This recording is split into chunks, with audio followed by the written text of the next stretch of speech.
So guys మౌలంగి ఎక్కువ part బాగుంది కదండి, చూసేసాం కదా. సో ఇప్పుడు ఎక్కడికి వెళ్ళబోతున్నామంటే గోవాకి వెళ్ళబోతున్నామంటే ఇక్కడ వచ్చేసి మనకి ఒక రైల్వే స్టేషన్ వస్తుంది. దండేలి దాటిన తర్వాత, దండేలి నుంచి దాటిన తర్వాత రైల్వే స్టేషన్ దాటిన తర్వాత కొండపైకి వెళ్ళిపోవాలండి. మొత్తం రూట్ వచ్చేసి కొండపైకే ఉంటుంది. కింది నుంచి కొండపైకి వెళ్ళాలి. కొండపైకి వెళ్ళిన తర్వాతనే మనకు గోవా అనేది వస్తుంది.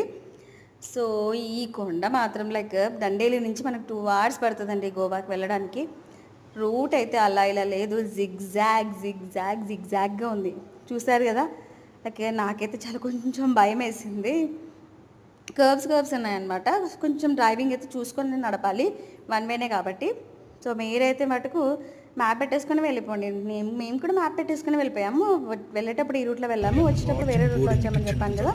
సో ఇక్కడ నుంచి మనం ముందుకు రాగానే టేక్ డైవర్షన్ అని అడుగుతుంది. ఇంకా అయిపోయిందండి, గోవాకి ఎంటర్ అయిపోతున్నాము.